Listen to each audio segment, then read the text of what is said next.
आषाढी वारीचे गुन्हे राहिला भाऊ.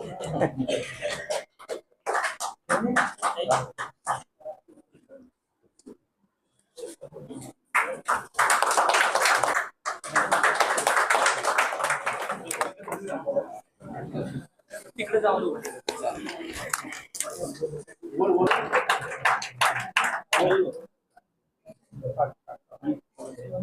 धन्यवाद.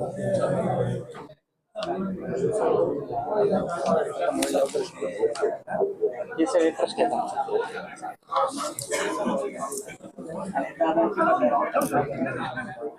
आता वार्तालाप म्हणजे तुम्ही प्रश्न विचारायचे का मी विचारायचे?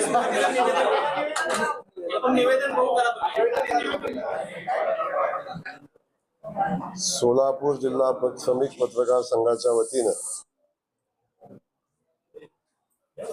पहिल्यांदाच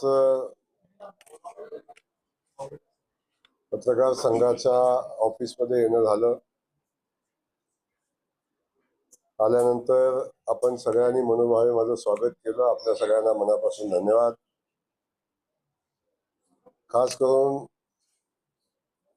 पालकमंत्री म्हणून 18 महिन्याचा कालखंड आता पूर्ण झालेला आहे. 19वा महिना आता चालू आहे आणि पहिल्या दिवसापासून आजपर्यंत सोलापूर जिल्ह्याचा पालकमंत्री म्हणून सोलापूर शहराच्या व जिल्ह्याच्या जनतेच्या ज्या अपेक्षा होत्या त्या अपेक्षेप्रमाणे काम करण्याचा मी प्रयत्न केला. सोलापूर जिल्ह्यातले शेतकऱ्यांचे प्रश्न असतील, युवकांचे प्रश्न असतील, विविध समाजाचे प्रश्न असतील, खास करून सोलापूर शहरातल्या विकासाचे अनेक प्रश्नाचा विषय असेल. मग त्यामध्ये पहिल्या दिवशी मी आलो त्या दिवशी विचारलेले 4 प्रश्न मला आजही आठवतात. दुहेरी पाईपलाईनचं काय होणार, विमानसेवेचं काय होणार, त्यानंतर उड्डाणपुलाचं काय होणार आणि त्यानंतर सोलापूर शहरातल्या बाकीच्या अन्य प्रश्नासंदर्भातही आपण सगळ्यांनी सातत्यानं शहराच्या विकासाच्या प्रश्नासंदर्भात आपली भूमिका कायम प्रकर्षानं प्रश्नरूपानं माझ्यासमोर आपण मांडली. आणि मला आनंद याचा आहे की जे सोलापूर शहराचे जिल्ह्याचे गेल्या अनेक वर्षांचे प्रलंबित असणारे प्रश्न,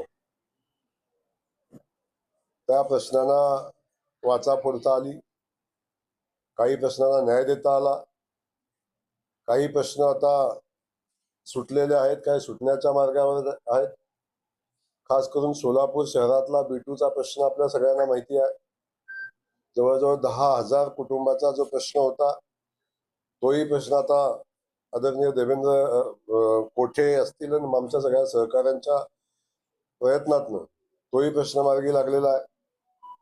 माननीय मुख्यमंत्री महोदयांनी सातत्याने सोलापूर शहराला आणि सोलापूर जिल्ह्याला झुकतं माप देत असताना, इथले सगळे प्रश्न सोडवत असताना, अक्कलकोट आपण बघितलं असेल तर अक्कलकोट स्वामींच्या नगरीचा विकास करण्याचा विषय असेल, त्यानंतर तुळजाभवानीचा कॉरिडॉर करण्याचा विषय असेल, आई तुळजाभवानीचा, त्यानंतर आता नव्यानं आम्ही बसवेश्वर स्मारकाची आता जागा निश्चिती झाली. भव्य दिव्य असं बसवेश्वरांचं स्मारक आम्ही बांधतोय. तेही काम आता अंतिम टप्प्यात आहे. आरणमधलं सावताबाबांचं मंदिर आणि तो कॉरिडॉर करण्याचा संकल्प आम्ही केलाय. त्यालाही जवळजवळ 180 कोटीच्या आसपासचा खर्च आम्ही करतोय. आणि यानंतर सगळ्यात महत्वाचं आपण बघितलं असेल की पंढरीच्या वारीची जबाबदारी पालकमंत्री म्हणून, राज्याचा ग्रामविकास खात्याचा मंत्री म्हणून माझ्यावर होती. 2 वर्ष मनोभावे वारकऱ्यांची सेवा करायचा प्रयत्न केला. वारकऱ्यांच्या वारीमध्ये कमीत कमी त्रास होईल, वारकऱ्यांना आनंदानं उत्साहानं वारी करता येईल यासाठी मनापासूनचे प्रयत्न केले.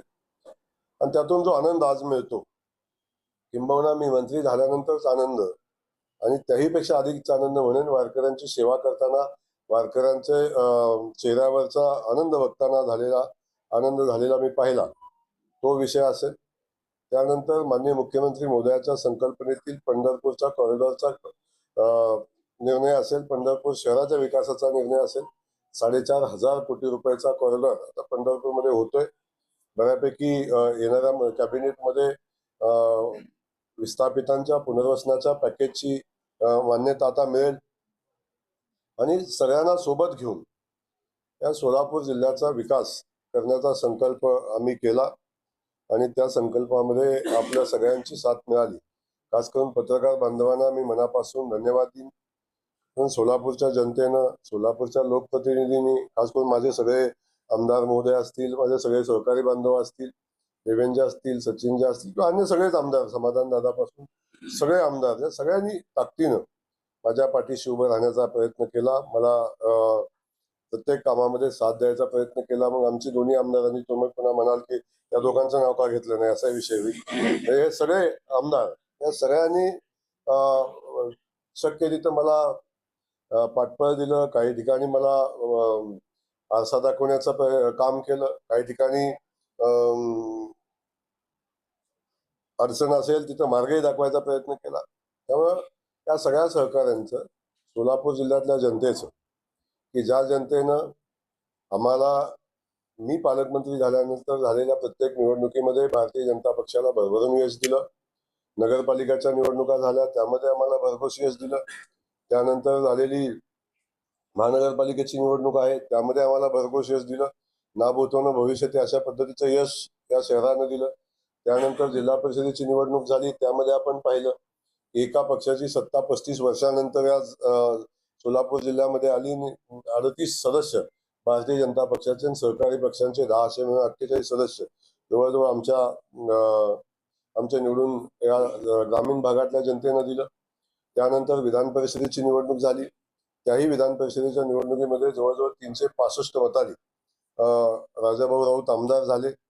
म्हणजे झालेल्या प्रत्येक निवडणुकीमध्ये सोलापूरच्या जनतेनं भरभरून यश भारतीय जनता पक्षाला दिलं आणि या सगळ्या गोष्टीचा मला आनंद आहे. खास करून मी आल्यानंतर पहिला प्रश्न मला होता की मला बातम्या छापून आल्या की सोलापूरला किती दिवस बाहेरचा पालकमंत्री मिळणार आहे, सोलापूर शहराला, सोलापूर जिल्ह्याला कायमचा पालकमंत्री कोण मिळणार आहे का नाही, किंवा सोलापूर शहरामध्ये विकासाचे प्रश्न सुटणार आहे का नाही, अशा पद्धतीचे प्रश्न विचारले. माझ्या पत्रकार बांधवांनी विचारले आणि मला याचा आनंद आहे. सोलापूरच्या जनतेनं पालकमंत्री म्हणून मला स्वीकारलं. सोलापूर शहरातल्या असेल, ग्रामीण भागातल्या जनतेनं, नेते मंडळींनी पालकमंत्री म्हणून मला स्वीकारलं. आपण पत्रकार बांधव म्हणून पण आपण मला पालकमंत्री म्हणून स्वीकारलं. की हे आपले पण एक वेगळेपण सोलापूरमध्ये आल्यानंतर मला पाहायला मिळालं. खास करून सोलापूरमध्ये जी सामाजिक परिस्थिती आहे आणि जी संस्कृती आहे, आपापल्या महापुरुषाची असेल, आपापल्या कुलदेवतांची असेल, आपापल्या म्हणजे संतांची असेल, एक वेगळ्या पद्धतीची संस्कृती मला इथं आल्यानंतर पाहायला मिळाली.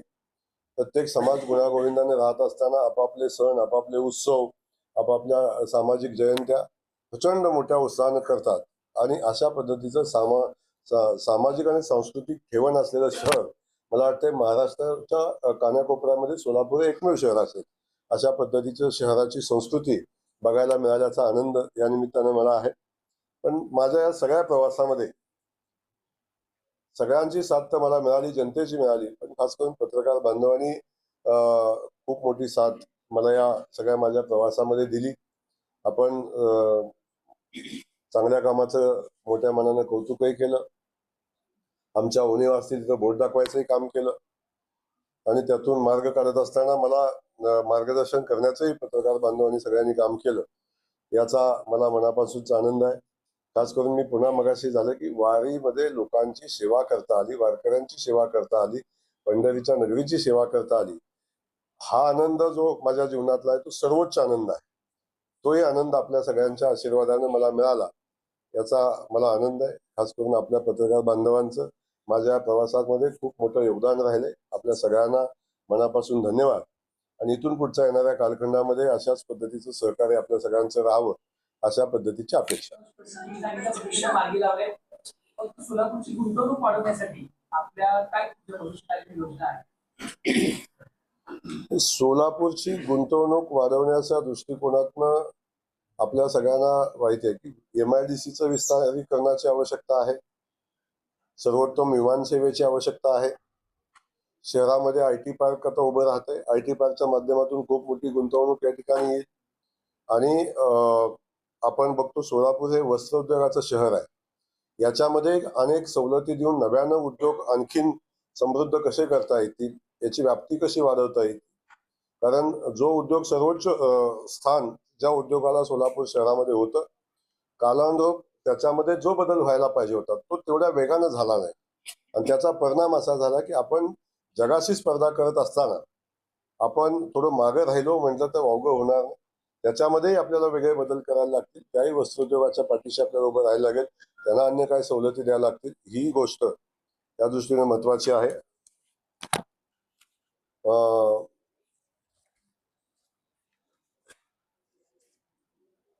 त्यामुळं या सगळ्या बाजूने जेव्हा सोलापूर शहराच्या पायाभूत सुविधा मजबूत होती, सोलापूर शहरामध्ये नवनवीन उद्योग धंदे येतील, तेव्हा खऱ्या अर्थानं गुंतवणूक वाढेल आणि मग युवकांच्या हाताला काम मिळेल आणि शहरही वेगानं प्रगतीकडे जाईल.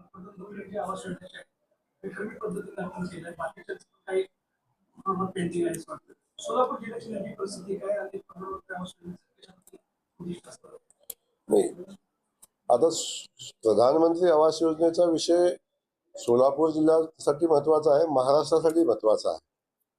आपण पाहिलं असेल की गेल्या 10 वर्षामध्ये प्रधानमंत्री आवास योजनेतनं केंद्र सरकारनं महाराष्ट्राला 10,26,000 घराचं उद्दिष्ट दिलेलं होतं 10 वर्षामध्ये. सुदैवानं मी ग्रामविकास खात्याचा मंत्री झालो. माननीय देवेंद्र फडणवीसजी महाराष्ट्राचे मुख्यमंत्री झाले आणि शिवराजसिंग चव्हाण साहेब देशाचे ग्रामीण विकास मंत्री झाले. मला सांगायला आनंद होतो की माननीय मुख्यमंत्री महोदयांनी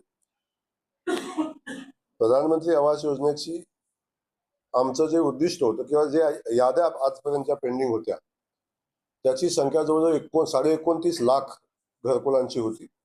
आणि त्याची मागणी खूप ताकदीनं माननीय मुख्यमंत्री महोदयांनी आदरणीय मोदीजींच्याकडे केली, केंद्रीय मंत्री शिवराजसिंग चव्हाण साहेबांच्याकडे गेली.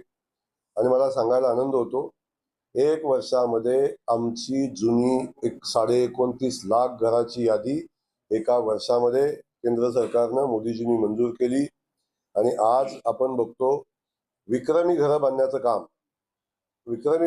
काम महाराष्ट्र सरकारच्या माध्यमातून झालं. 50,000 रुपये अतिरिक्त अनुदान महाराष्ट्र सरकारनं घरकुलाला देण्याचा निर्णय घेतला माननीय मुख्यमंत्री महोदयांनी. देशातला पहिला विषय.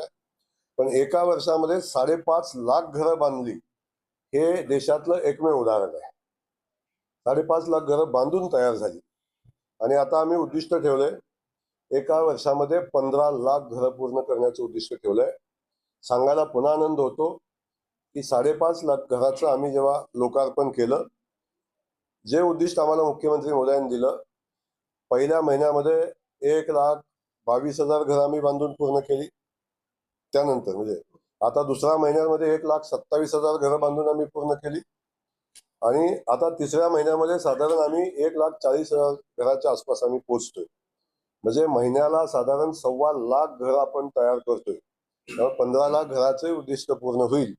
आणि ज्या लोकांना घर नव्हतं त्या लोकांना घर मिळेल. दुसरा विषय असा की त्यातले जवळजवळ 3.5 लाख लाभार्थी असे होते की ज्यांना स्वतःची जमीन नव्हते घर बांधायला. त्याही सगळ्या लाभार्थ्यांसाठी आम्ही शासकीय जमीन उपलब्ध करून दिली. कायरान असेल, गावठाण असेल किंवा अन्य ज्या ज्या महामंडळाच्या जमिनी असतील त्या जमिनी उपलब्ध करून द्यायचा प्रयत्न केला. आणि अगदी जमीन उपलब्ध नाही झाली तर 1 लाख रुपये जमिनीच्या खरेदीसाठी अनुदान देण्याचा निर्णय घेतला. त्याही माध्यमातून लोकांना घरं बांधता आली. याचा मनापासून आनंद आहे. आणि त्यानंतर नव्यानं सर्वे आम्ही हातामध्ये घेतला. कारण 30 लाख घरं मंजूर झाली तरी सुद्धा अनेक लोकांना अजून घरं मिळालेली नाहीत. ही वस्तुस्थिती लक्षात आल्यानंतर नव्यानं सर्वे केला. आणि मला सांगायला आनंद होतो की उद्याच्या 15 ऑगस्टच्या ग्रामसभेमध्ये नव्यानं सर्वे झालेल्या घरांच्या मान्यतेची यादी ग्रामसभेमध्ये आपण वाचणार आहे. आणि ती साधारण 37 लाख घरांची असेल. आणि पहिल्या वर्षी 10 लाख घराचं पुन्हा उद्दिष्ट देण्याचा निर्णय केंद्रीय मंत्र्यांनी आम्हाला घेतलेलं आहे. त्यामुळं खूप मोठं काम प्रधानमंत्री आवास योजनेच्या माध्यमातून या राज्यामध्ये होईल. सुरत चेन्नईचं काम थांबलेलं आहे. सुरत चेन्नई एक्सप्रेसचं काम सोलापूर जिल्ह्यात थांबलेलं आहे. त्याचबरोबर बाह्यवळण रस्ता आणि ट्रम्प यार्डच्या काही लोकांना मोबदला मिळालेला नाही आहे. जमिनी हस्तांतरित झाले. नॅशनल हायवे त्याला काहीच हे करत आहे. आता नक्की हा विषय पहिल्यांदाच माझ्याकडे आलेला आहे. आपण आजच मांडलेला आहे. मी नक्की त्याची माहिती घेईन आणि जर जमीन हायवेमध्ये गेली असेल तर मोबदला द्यायला लागेल. त्यासाठी ज्या काही गोष्टी करायला लागतील त्या आपण करू आणि शेतकरी बांधवांना न्याय द्यायचा प्रयत्न करू.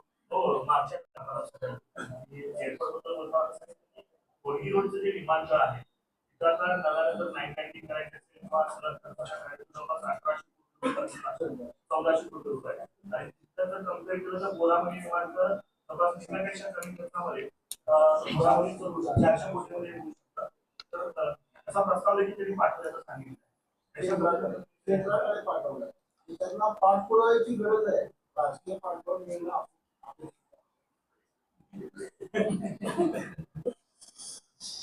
तुमच्या जे मनात आहे ते माझ्या ध्यानात आहे. त्यामुळं मी आपल्याला सांगतो, आपण म्हणला ती वस्तुस्थिती खरी आहे. आपलं विद्यमान जे एअरपोर्ट आहे त्या एअरपोर्टचं विस्तारीकरण, त्याचं नाईट लँडिंग, तिथलं अतिक्रमण, कोर्टाच्या अडचणी, हा सगळा विषय पाहिला तर साधारण 800 ते 1000 कोटी रुपये त्याला खर्च आहे, ही वस्तुस्थिती आहे. परंतु ते अतिक्रमण काढल्याशिवाय ते शक्य नाही.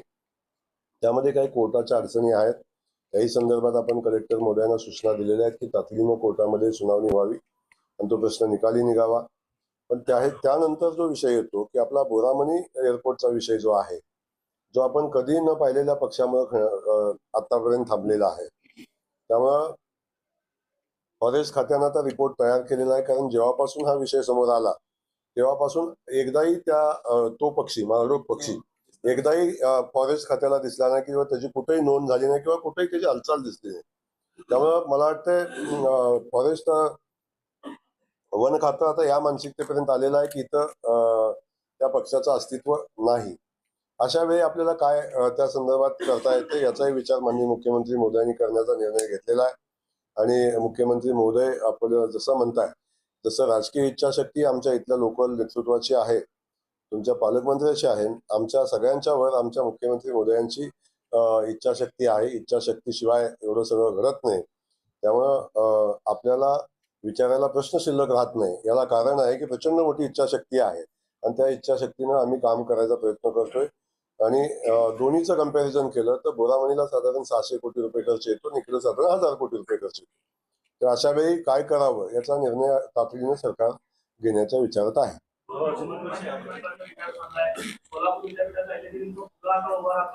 पण रोड होईल या आशेनं त्या दिशेने केला होता.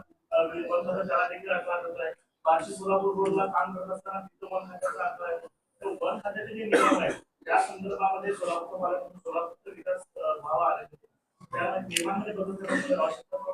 नियमामध्ये एक आहे की वन क्षेत्र आहे आणि वन क्षेत्राचे कायदे कडक आहेत, म्हणूनच आज वन खातं वन शिल्लक आहे. नाहीतर वन शिल्लक राहिलं नसतं. आणि आपणही सगळ्यांनी मिळून वन खात्याच्या कायद्याची अंमलबजावणी केली पाहिजे. थोडं वन खात्याचे कायदे क्लिष्ट आहेत. त्याच्यामध्ये एक्झिस्टिंग रोडवर पुन्हा रोड करायचा तरी परवानगी घ्यायला लागते. काही अडचणी आहेत का तर नक्की आहेत. हायवे नवीन उभारताना अडचणी येत आहेत का नक्की येत आहेत. पण आपण जर व्यवस्थित त्याचा पाठपुरावा केला तर वन खाते त्याची परवानगी देते. परंतु काही नियमात बदल करण्याची आवश्यकता आहे, सुधारणा करण्याची आवश्यकता आहे. हे वास्तव आहे. ते आपण फॉरेस्ट खात्याला माननीय मुख्यमंत्री महोदयाच्या माध्यमातून सरकारनं केंद्र सरकारला त्या संदर्भात वारंवार काही गोष्टी च्या सूचना केलेल्या आहेत, विनंती केलेली आहे. त्यामुळं आपण म्हटलं किती अडचणीचं आहे तरी सुद्धा वन खातं वन आपल्याला क्षेत्र आपल्याला जर वाचवायचं असेल आणि प्रदूषण वाचवायचं असेल तर आपल्याला वन खात्याच्या कायद्याच्या अंमलबजावणीची आवश्यकता आहे. अद्याप झालेलं नाही, ते प्रलंबित आहे. त्यामुळे त्या परिसरातील बांधकाम परमिशन आयुक्तांनी थांबवले आहे. जे ब्ल्यू लाईन रेड लाईन मध्ये येत नाही ते बी बांधकाम परमिशन थांबवले. आपण बिलकुल चिंता करू नका. नदी आहे का नाला आहे याचाही निर्णय आम्ही घेऊ आणि या संदर्भात कुठल्याही लोकांना त्रास होणार नाही याची काळजी घेऊ. कारण ही जनता आमची आहे, शहर आपलं आहे, जनता आपली आहे आणि प्रचंड मोठ्या कष्टानं आयुष्याची पुंजी लावून लोकांनी घरं बांधलेली आहे, त्याची जाणीवही आहे. परंतु हे सगळं करत असताना लोकांच्या जीवाला धोका होऊ नये याची काळजी घेणं आपल्याला गरजेचं आहे. या दोन्ही गोष्टीचा विचार करून आपल्याला जे आवश्यक पावलं उचलायला लागतील ते उचलू. परंतु एकाही घराला पाडलं जाईल असं कुठेही घडणार नाही. पण नव्यानं बांधकाम करताना मात्र लोकांनी काळजी घेतली पाहिजे आणि त्यासाठी नदी नाला हा विषय फार मोठा चर्चेचा विषय नाही. याच्यातून शहराचा विकास कसा करता येईल आणि वेळ पडली तर मी सांगितलं की त्या नाल्याचं नदीचं काय आहे त्याचं खुलीकरण करून आपण त्याच्या पाण्याची विल्हेवाट आपण लावू आणि हा जो प्रश्न आहे तो पण मार्गी येईल. महिला बचत गटासाठी तुम्ही बोलले. त्यामध्ये सोलापूर शहर जिल्ह्यामध्ये सुद्धा प्रसिद्धी काय ना राज्यभर त्याची प्रसिद्धी आहे. आता आपण पाहिलं की उमेदच्या माध्यमातून महिला सक्षमीकरणाचं काम आदरणीय मोदीजींच्या नेतृत्वाखाली चालू आहे आणि राज्यामध्ये 6,70,000 बचत गट आज काम करतात. त्या माध्यमातून 67 लाख महिला या बचत उमेद अभियानाशी जोडलेल्या आहेत आणि त्यामधल्या 50 लाख बहिणी आता लखपती आहेत आणि खूप मोठं काम त्या उमेदच्या माध्यमातून होताना आपण सगळेजण पाहतोय. त्यामुळे ते सगळं होत असताना आता मोदीजींनी आम्हाला नवीन उद्दिष्ट दिले देशाला की 6 कोटी लखपती जेव्हा झाले तेव्हा महाराष्ट्राचं कॉन्ट्रीब्युशन 50 लाख असेल. आता 10 कोटी लखपती दिदी बनवत असताना माननीय मुख्यमंत्री मोदयांनी आम्हाला उद्दिष्ट दिलंय की साधारण 1 कोटी लखपती दिदी महाराष्ट्रामधून झाल्या पाहिजेत. त्यासाठी नवीन बचत गटाच्या स्थापनेचा कार्यक्रम वॉरफुटिंगवर चालू आहे. प्रत्येक जिल्ह्याला उद्दिष्ट दिलेलं आहे. अभियानाशी महिलांना जोडण्याचं काम चालू आहे आणि हे सगळं करत असताना बचत गटाच्या माध्यमातून प्रचंड मोठं काम महिलांनी उभं केलंय. काय वस्तूची निर्मिती, काय पदार्थाची निर्मिती, या सगळ्या गोष्टीमध्ये महिला खूप ताकदीनं पुढे येत आहेत आणि हे सगळं करत असताना जरी उत्पादित मालाला, उत्पादित पदार्थांना हक्काची त्यांची मालकीची बाजारपेठ असावी, ती बाजारपेठ आता उपलब्ध नाही. वर्षातनं 8-10 दिवस ती मिळते, तर ती बाजारपेठ आपल्याला वर्षभर मिळाली पाहिजे. यासाठी माननीय मुख्यमंत्री मोदयांच्याकडे आम्ही प्रस्ताव ठेवला की जिल्हा परिषदेच्या जागा, जिल्ह्याच्या ठिकाणी ज्या जागा आहेत त्या ठिकाणी उमेद मॉल बांधण्याचा संकल्प आम्ही केला. मुख्यमंत्री मोदयांनी आम्हाला तातडीनं त्याला मान्यता दिली. आता आम्ही पहिल्या टप्प्यातले 13 मॉलचं टेंडर येणाऱ्या 8 ते 10 दिवसात टेंडर होऊन जाईल. या वर्षीच आम्ही पुन्हा 10 नवीन जिल्ह्यातल्या उमेद मॉलचं आपण करतोय. साधारण या वर्षाखेरीपर्यंत 23 उमेद मॉलचं काम चालू झालेलं असेल. उर्वरित जिल्ह्याचं काम आम्ही पुढच्या वर्षी करू आणि महिलांना स्वतःची हक्काची 12 महिन्याची बाजारपेठ आपण उपलब्ध करून देऊ. टप्प्याटप्प्यानं एकदा जिल्ह्याचं पूर्ण झालं आम्ही तालुका लेवललाही उमेद मॉल बांधण्याचा संकल्प आमचा आहे आणि महिलांसाठी, महिला सक्षमीकरणासाठी या सगळ्या गोष्टीची आवश्यकता आहे. सध्या एक प्रयत्न सभागृहावर खूप मोठं वादळ किंवा आरोप प्रत्यारोप असं सुरू आहे. यावर आपलं मत काय आहे?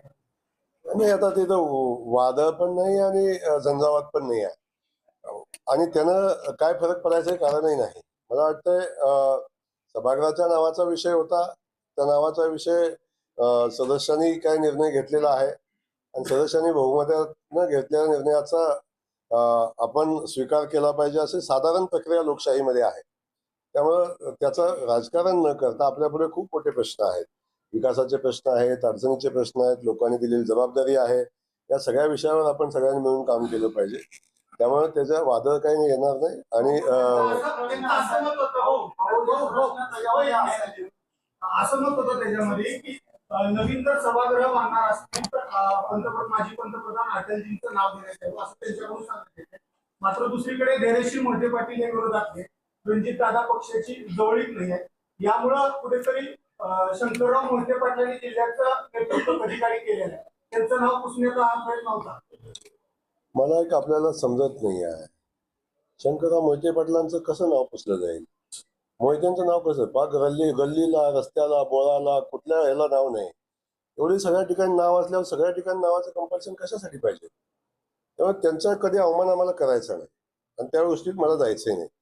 आम्ही शंकरराव मोहिते पाटलांचं नाव बदललेलं नाही आणि ते बदलणार नाही. आम्ही शिवरत्न हे नाव बदललेलं आहे. बदलायचा निर्णय मी बदलला नाही, सभागृहात घेतलाय असं मला तुमच्या माध्यमातून समजलेलं आहे. कॉरिडॉरचा प्रश्न येतो. अक्कलकोट आणि पंढरपूरचा कॉरिडॉरचा प्रश्न आहे. अक्कलकोटच्या कॉरिडॉरला गती मिळताना पाहायला मिळते, तर पंढरपूरच्या कॉरिडॉरला गती मिळत नाही.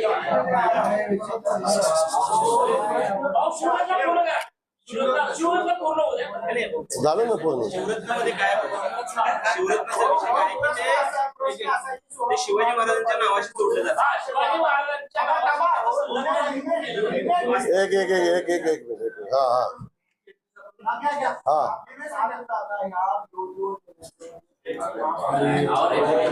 दादा 2 मिनिटं. हे नाव जे आहे ते शिवाजी महाराजांचे संलग्न केलं जात आहे आणि त्या दृष्टीने हा वादळ किंवा झंझावात किंवा जो काय आहे तो निर्माण झाला. आता कुठलंही नाव आपल्या सोयीनं जोडणं मला वाटते उचित नाही.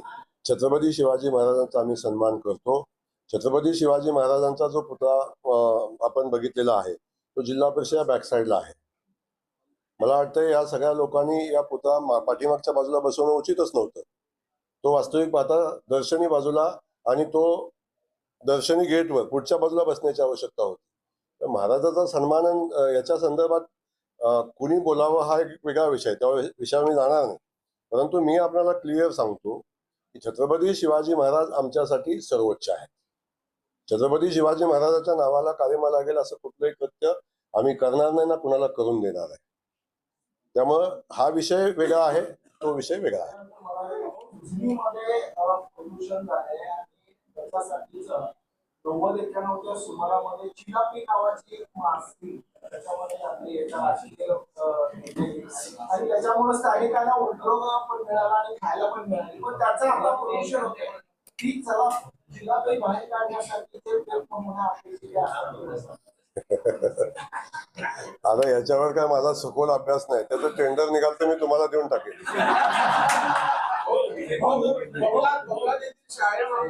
बबलांमध्ये भाऊ की शाळेचा छत कोसळला आणि जिल्हा परिषदेच्या सीओचं असं उत्तर आहे की त्या ठिकाणी साडीची दोर बांधली आणि त्यानंतर स्लॅब कोसळला. हे उत्तर तर आमच्या बुद्धायकाच्या बाहेर आहे. जरा तुम्हीच सांगा. नाही, आपण पाहिलं असेल की शाळेचा छत कोसळला ही वस्तुस्थिती आहे.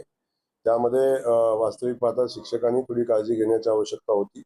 त्या ठिकाणी झुला बांधलेला होता, पण झुला बांधला म्हणून स्लॅब पडावा हे बिलकुलच संकेतात बसत नाही. त्याचं समर्थन आपण करणार नाही. त्याची चौकशी आपण करू. आणि ही शाळा जर एवढी शाळेचं छत जर एवढं कमकुवत होतं तर त्याच्यावर अगोदरच त्याचं ऑडिट का नाही झालं याही संदर्भात माहिती घेऊ. आणि हे शाळेचं छत कमकुवत आहे हे संबंधित मुख्याध्यापक असतील शिक्षकांनी लक्षात आणून देणं आवश्यक होतं. ते आणून दिलंय का नव्हतं याची माहिती घेऊन चौकशी करू आणि त्याच्यामध्ये कोण अडचण दोषी असेल त्याच्यावर कारवाई करू. मुख्य कार्यकारी अधिकाऱ्यांकडनं अशा पद्धतीचं उत्तर येणं हे कितपत योग्य आहे? सगळ्यांनी संवेदनात्मक वागलं पाहिजे. जबाबदारी आपल्यावर आहे. जबाबदारी झटक करून एखादी गोष्ट बोलणं उचित नाही. ते काय बोलले याची माहिती मला नसल्यामुळे मी अधिकच न बोलता एवढंच सांगेन. शिव म्हणून त्यांची ती जबाबदारी आहे आणि ती जबाबदारी त्यांनी स्वीकारली पाहिजे.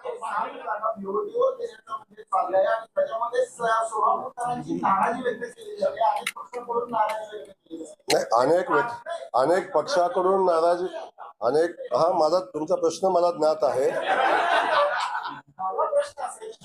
म्हणून तुम्ही महापालिकेला काय पदाधिकाऱ्यांना काही सांगणार आहात का सोलापूरकरांना काही संदेश देणार की महापालिका अशा पद्धतीचं बेकायदेशीर काम करणार? मी आपणाला काम होण्याच्या अगोदर ते काम कायदेशीर का बेकायदेशीर ठरवण्याचा तुम्हाला अधिकार कसा आला आणि त्याचं मूल्यमापन कसं केलं बेकायदेशीर का कायदेशीरचा हा पहिला विषय आहे. माझा दुसरा प्रश्न आहे की आपण गेल्या अनेक वर्षापासून सोलापूर शहरामध्ये काम करतात. सोलापूर शहरामध्ये आतापर्यंत बीओटीचे प्रकल्प किती झालेत हे मला तुमच्याकडून कळालं तर बरं होईल. मग ते बेकायदेशीर होते त्यांच्यावर कोणावर कारवाई झाली हे कळालं तर ते एक तेच सांगतो तुम्हाला की आपण बीओटीचा प्रकल्प बेकायदेशीर असतो हे सांगितलं कुणी? बीओटीवर आज आपण बघतो की साधारण 1260 कोटी रुपयाची पाणी योजना चालू आहे. त्यासाठी आपण विविध जागतिक बँकाची कर्ज आपण घेतोय. जागतिक बँकेचं कर्ज आपण घेतोय. आपण फंड्स उभे करतोय. रोख्याच्या माध्यमातून काही पैसे घेता येतात का त्याचा विचार आपण करतोय. हे करत असताना जागतिक बँकेच्या स्पष्ट सूचना आहेत. महापालिका स्वतःच्या उत्पन्नाची स्रोत किती वाढवत आहेत. स्वतःचं उत्पन्न महापालिका कशातनं वाढवते. वर्षानुवर्ष ज्या महापालिकेच्या जागा ज्याच्यामध्ये काहीच नाही अशा जागा पडून आहेत त्या जागा विकसित करून महापालिका स्वतःची प्रॉपर्टी आणि उत्पन्न का नाही वाढवत आहे. याही संदर्भात जागतिक बँकेनं विचारणा केलेली आहे.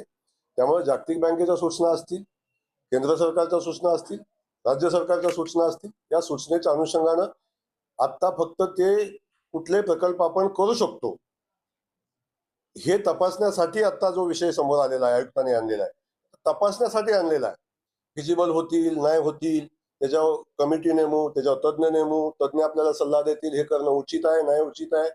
याच्या अगोदर राजकीय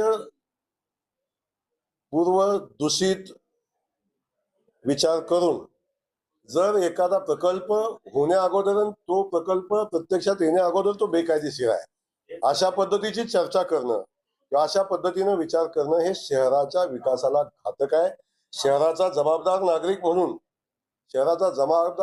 म्हणून आपण अशा पद्धतीनं आपण नाही, जो कोण म्हणता येतं त्यांनी जबाबदारीनं बोलावं. अशा पद्धतीचं विचार मांडणं, अशा पद्धतीचं लोकांच्या मध्ये कन्फ्युजन निर्माण करणं, मला वाटतं हे कुठल्याही कायद्याच्या ह्याच्यात बसत नाही. त्यामुळं सोलापूर शहरातल्या जनतेनं आम्हाला निवडून दिलंय, आमच्यावर विश्वास ठेवा. आम्ही 70% मतं घेऊन निवडून आलेलो आहोत. त्यामुळं शहराच्या जनतेच्या मनामध्ये काय आहे याची जाणीव आहे. मी आज एक तुम्हाला सांगतो, जोपर्यंत जयकुमार गोरे पालकमंत्री आहे तोपर्यंत एकही बेकायदेशीर काम करू देणार नाही, एकही बेकायदेशीर प्रकल्प होऊ देणार नाही. पण शहराच्या उन्नतीसाठी, शहराच्या विकासासाठी जे करायला लागेल त्यात कुणी आडवा आला तरी तो प्रकल्प करणार आणि शहराच्या विकासासाठी जे करायला लागेल ते करणार. याच्यामध्ये कुठली शंका बाळगायचं कारण नाही. त्यामुळं ज्या महापौरांनी आतापर्यंत त्या प्रकल्पाची कधीच चर्चा केली नाही, बीओटी विषयावर महापौरांनी कधीच प्रस्ताव आणला नाही. तो प्रस्ताव जेव्हा जागतिक बँकेचे अधिकारी आले, तो प्रस्ताव जेव्हा मित्राचे अधिकारी परदेशी साहेब आले, सरकारचे अधिकारी आले, तेव्हा महापालिका एवढं मोठं पाणी योजना करते तेव्हा महापालिका स्वतःचं उत्पन्न कशातून परत देणार आहे, महापालिका स्वतःचं उत्पन्न कशातून वाढवणार आहे, याच्या संदर्भात जेव्हा चर्चा झाली तेव्हा ती चर्चा झालेली आहे. तेव्हा प्रकल्प फिजिबल होतील का नाही होतील आणि इथं काय केलं पाहिजे या मोकळ्या जागावर यासाठी निविदा मागवणार आहे, तज्ज्ञ समिती नेमणार आहे, तज्ज्ञ जे सल्ला देतील त्यानुसार करणार आहे. त्यामुळं आपण आपला चष्मा बदलला पाहिजे आणि त्या चष्म्यातून स्पष्ट आणि नीट बघितलं पाहिजे. बोलणार आहे काळजी नको. सध्या आता की ज्या पद्धतीनं तुम्ही परवा पण तुमच्या एका व्यासपीठावरती राजाभाऊ राऊत म्हणाले की जे आमच्या सोबत आहेत, जे सोबत आहेत त्यांचा कुठल्याही पद्धतीचा ह्याच्यावर दोष नव्हता, परंतु यांना आतापर्यंत आमच्याकडून त्रास झालेला आहे. आता पुढे काय त्या पद्धतीने आता तुम्ही त्यांचे जे काही आता सगळ्या केसेस आहेत त्यांच्या केसेस माघारी घेणार आहात, स्थगित करणार आहात आपण त्यांच्या विरोधात काय? मला समजलंय तुम्हाला काय म्हणायचंय. बँकेची चौकशी चालू आहे, 88 प्रमाणे बँकेची चौकशी चालू आहे. त्यामध्ये एकंदरीत कारवाई संदर्भात चौकशी चालू असताना काही लोक निर्दोष आहेत, काही लोकांनी कर्ज घेतलेली आहेत ती फेडलेली आहेत, काही लोकांनी कर्ज घेतलेली आहेत आणि ज्या कारणासाठी घेतली त्यासाठी वापरली नाहीत आणि फेडली नाहीत. त्यामुळं आपण सगळ्यांना एका तराजूत तुलना उचित होणार नाही. जे दोषी आहेत त्यांच्यावर कारवाई होणार, त्यांच्याकडून पैसे वसूल करणार. जर प्रशासक बँक फायद्यात आणू शकत असेल तर मग संचालक मंडळ असताना ती तोट्यात का गेली? सोलापूर जिल्ह्याचं वैभव असणारी शेतकऱ्यांची बँक, या बँकेकडे बघण्याचा दृष्टिकोन का बदलला याचा विचार आपण केला पाहिजे. त्यामुळं बिलकुल काळजी करू नका. जे दोषी आहेत त्यांच्यावर कारवाई होईल, जे दोषी नाहीत त्यांच्यावर कारवाई होणार नाही. त्यांच्या वारसांना घेऊन सोबत आता निवडणुका तुम्ही लढणार आहात का? त्यांना म्हणजे जे काय आता ज्यांच्यावर आरोप आहेत त्यांना सुद्धा सोबत घेऊन तुम्ही आता? मी आता तुम्हाला क्लिअर सांगितलं की त्याच्यामध्ये जे दोषी आहेत त्यांच्यावर कारवाई होणार आहे. त्यांच्यावर कारवाई झाली तर निवडणूक लढता येणार नाही, हा विषय क्लिअर आहे. त्यामुळे आपण बिलकुल चिंता करू नका. दोषी व्यक्तींच्या बरोबर आम्ही निवडणूक लढणार नाही. आम्ही निवडणूक लढत असताना आम्ही बँकेच्या हिताच्या विरोधातले उमेदवार घेणार नाही. बिंदास्त राहा. नालायक गृहमंत्री आहेत असं पृथ्वीराज चव्हाण म्हणतायत. अमित शहा हे नालायक गृहमंत्री आहेत असं पृथ्वीराज चव्हाण म्हणतायत. आता पृथ्वीराज चव्हाण साहेबांसारख्या ज्येष्ठ माणसानं काय बोलावं हा त्यांचा विषय आहे, पण तो प्रश्न त्यांचा नाहीये, प्रश्न त्यांच्या वयाचा आहे. आता अशा वयात अशी वक्तव्य होत असतात त्याकडे फार गांभीर्यानं बघू नये. पत्रकार परिषद घेतली आणि त्यांनी असंही म्हटलं की तुम्ही जर त्याला उत्तर द्याल तर दुसरा रेडी रहेगा, इसके बाद दूसरा एपिसोड वो रिलीज करेगा। अरे भाई, आता बाबा, जयकुमार गोरे एका सामान्य कुटुंबातला एक सामान्य शेतकऱ्याचा रेशनिंग दुकानदारचा मुलगा आहे. गेल्या 20 वर्षापासून 4 वेळा विधानसभेला निवडून आलेला आहे आणि तो जनतेनं निवडून दिलेला आहे. मी कुणाच्या मेहरबानीवर, मी कुणाच्या सुपारीवर राजकारण करत नाही आहे. मी सामान्य माणसाच्या हिताचं राजकारण करतो. मी प्रस्थापितांच्या विरोधात लढून इथपर्यंत आलोय. मग पवार कुटुंब असेल, असे अनेक कुटुंब संस्थानिक असतील, या सगळ्यांसोबत माझा लढा झाला आहे. मी जे भोगलंय ते राजकारणात कुणी भोगलं नाही. मी ज्या परिस्थितीतनं राजकारण केले, कदाचित माझ्यामध्ये ती क्षमता नसती तर माझ्यासारखे अनेक राजकारणी जे उभारते सामान्य कुटुंबातले, त्यांच्यामध्ये प्रचंड क्षमता होती, पण ते हे प्रस्थापितांच्या समोर टिकले नाही, म्हणून ते राजकारणातून संपले. मी लढाई करून इथपर्यंत आलेलो आहे. माझ्यावर 1 नाही, 2 नाही, 3 नाही, 18 गुन्हे दाखल झाले. एका निवडणुकी, अशी एकही निवडणूक नाही की ज्या निवडणुकीत माझ्यावर गुन्हा दाखल झाला नाही. बाकी सोडावं, मी मंत्री झाल्यावर मला सोडलं नाही. मी मंत्री झाल्यावर पण मला सोडलं नाही. ज्यांना तुम्ही बघितलंच नाही अशा माणसांनी माझ्यावर गुन्हे दाखल केलेले. त्यामुळं या सगळ्या परिस्थितीमध्ये न्यायालय सक्षम आहे. माझ्यावर 18 गुन्हे दाखल होते, त्यातले 15 गुन्हे निर्दोषत्व सिद्ध झालेलं आहे. 3 गुन्हे माझ्यावर पेंडिंग आहेत, त्याची चौकशी चालू आहे आणि त्याचा निकाल आल्यानंतर जे काय होईल ते स्वीकारेन मी, काळजी नका करू. परंतु या सगळ्या परिस्थितीमध्ये मी आजपर्यंत या सगळ्यांना परिस्थितीला सामोरं गेलेलो आहे. आज आपण बघता अनेक लोकांना जयकुमार गोरे, ना सातारा जिल्हा असेल, सांगली जिल्हा असेल, सोलापूर जिल्हा असेल, पुणे जिल्हा असेल, अनेक लोकांना जयकुमार गोरेंची अडचण झालेली आहे. हे आपल्यालाही ज्ञात आहे. पण मला एक सांगायचंय, मी त्या भगिनी आहेत माझ्या, मी त्यांच्या विरोधात कधीच काही बोलणार नाही. परमेश्वराने त्यांना सुबुद्धी द्यावी. त्या पण सामान्य कुटुंबातून आलेल्या आहेत. सामान्य कुटुंबातला माणूस जेव्हा राज्याच्या नेतृत्वामध्ये, राज्यामध्ये आज मंत्री म्हणून काम करतो, तेव्हा किमान हा संघर्ष उभा करत असताना काय यातना भोगलेल्या आहेत किंवा आपल्या एखाद्या वक्तव्याने याच्यावर काय परिणाम होईल याचा विचार मला वाटतं त्या बुद्धिवंत आहेत असं म्हणतात त्या. तेव्हा त्यांनी कधीतरी विचार केला पाहिजे. आणि सगळ्यात महत्वाचं काय आहे, आपलं ब्रीफिंग वस्तुस्थितीला धरून आहे का नाही याची काळजी घेतली पाहिजे. आपल्याला ज्या ब्रीफ झालेलं आहे ते तर व्यवस्थित आहे का काळजी घेतली पाहिजे. त्यामुळे बिलकुल चिंता करू नका. एक नक्की, मी कधीही कुणाच्या वाटेला जात नाही. मी कधीही कुणाचं वाईट केलेलं नाही. म्हणून माझी विनंती आहे की कारण नसताना डिवचायचा प्रयत्न करू नका. मग सोलापूर शहरातले असतील, ग्रामीण भागातले असतील, सातारचे असतील किंवा अन्य कुठले असतील, तर सगळ्यांसाठीच माझी सूचना आहे. मी कधीही कुणाचं वाईट करत नाही, पण विनाकारण त्रास दिला तर मी उत्तर द्यायलाही कधी कमी राहत नाही. त्यामुळे माझी विनंती आहे की या सगळ्या परिस्थितीमध्ये वस्तुस्थिती आपल्या सगळ्यांना माहिती आहे. बालाजी सरोवरच्या 5व्या मजल्यावर काय होत होतं याचे आपण साक्षीदार आहात. तुम्ही बघितले असेल, तुम्ही होता तिथं, तुमच्यासोबत काय काय झालं तिथं. त्यामुळं या सगळ्या गोष्टीचे साक्षीदार आपण आहात. बालाजी सरोवरचा कॅमेरा आजही चालू आहे, त्यातलं एकही मिनिट शूटिंग काढलेलं नाही. त्यामुळं आपण बालाजी सरोवरच्या 5व्या शूटच्या समोरचं शूटिंग एकदा बघा, आपला वेळ द्या त्यासाठी. आणि त्यात जर आपल्याला काय वाटलं असेल शंकास्पद तर त्याच्यावर काळजी घ्या. अनेक लोकांनी मला अनेक उपमा दिल्या, माहिती आहे आपल्याला, पण मला ज्या उपमा दिल्या तसा मी आहे असं त्यांना कसं कळालं.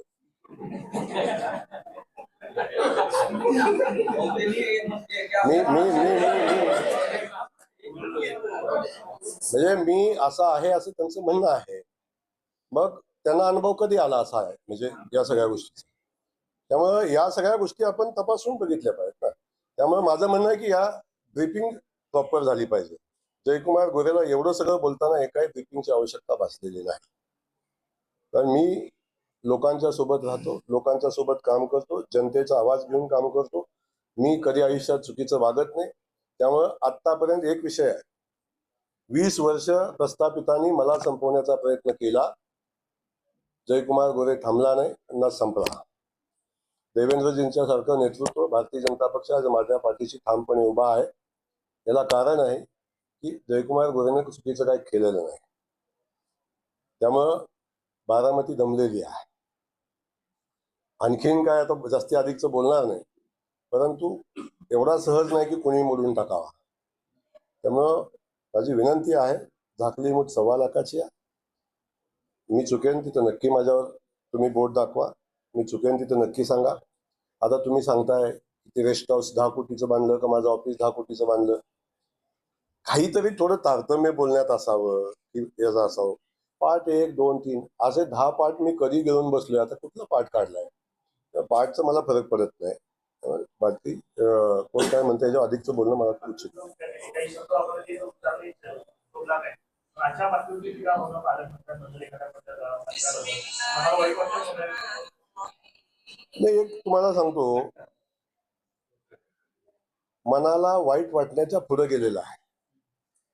आणि असे असे असे अनेक प्रसंग आयुष्यभर लिहिलेले आहेत आणि कुणाच्या वाट्याला नाही आले. मी कुणाशीच तुलना करणार नाही. मी त्यांच्या पासांगालाही परत नाही.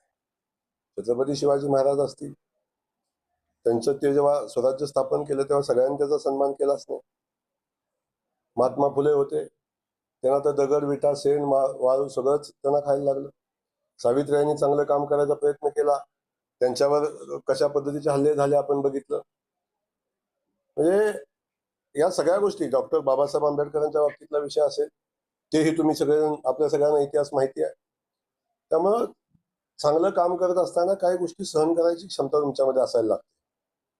त्यामुळं ठीक आहे, अवश्य अशा काही गोष्टीनं वाईट तर वाटतं, वेदना तर होतं. शेवटी मलाही मुलं आहेत, मलाही बायको आहे, मलाही या सगळ्या गोष्टी आहेत. वाईट वाटतं, पण आता या सगळ्यासाठी कुटुंबही तयार आहे, मुलंही तयार आहेत, बायकोही तयार आहे, मी तयार आहे. स्वीकारता येतं, त्याला लढता येतं. त्यावेळेस इमानदारी असं म्हणतात की त्यांना जी माहिती दिलेली आहे ती भाजपच्याच नाराज गटाने दिलेली आहे, भाजपच्याच काही ज्येष्ठ नेत्यांनी दिलेली आहे. आव्हान आता आपल्याच नेत्यांचा. हम किसी के रास्ते में जाते नहीं है, जो अपने रास्ते में आता है उसे छोड़ते नहीं. आणि ब्रीफिंग कुठून झालंय याचं ब्रीफिंग मला झालेलं आहे. त्यामुळे आपण काळजी करू नका. एक प्रश्न असा आहे की एक प्रश्न